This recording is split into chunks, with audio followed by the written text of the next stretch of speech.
The internet was created to share information between its users.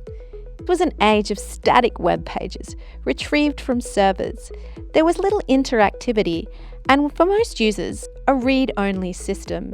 Fast forward to the mid-2000s, with the uptake of smartphone technology, the internet began to morph into its next iteration, Web 2.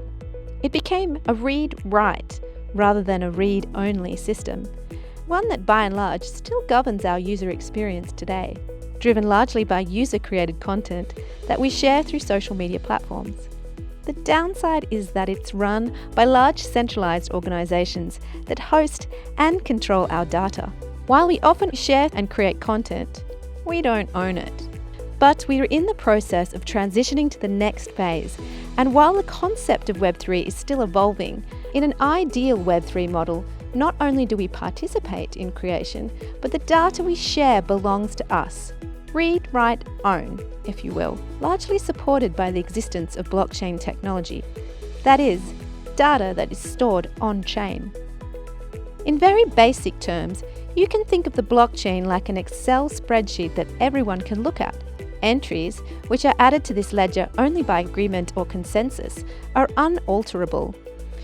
This information ledger is distributed throughout the system rather than being held or hidden by a centralized company, and therefore gives power of the information held within to the users, rather than, say, a bank or a mega company like the one formerly known as Facebook. While the blockchain ledger is decentralized, many of the off-chain application points used to access it are not. Companies like Coinbase or OpenSea or Binance.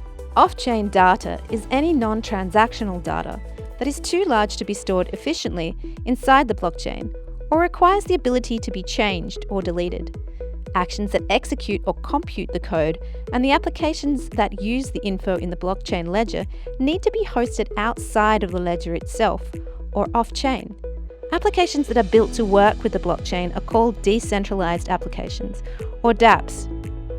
The problem with dApps that are directly tied into the blockchain is that they are inflexible in implementing modifications to their code.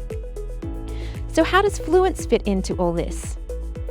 Well, the Fluence network serves as an off-chain, decentralized cloud. It provides a thin-layer peer-to-peer platform for developers, not only to store and build open source code and to run code stacks that are not reliant on the hosting services of any proprietary third-party development nodes. You can think of it like this. Imagine having a never-ending supply of just the right kind of Lego bricks to build your racer, without fear that one of the pieces might be discontinued.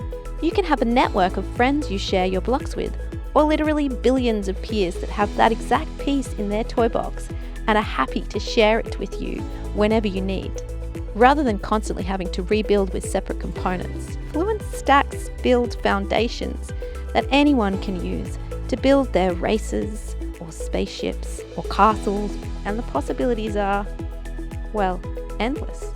And if you were the one to originally design that Lego piece, you get compensated for it through the payment of tokens. Want to learn more or get involved?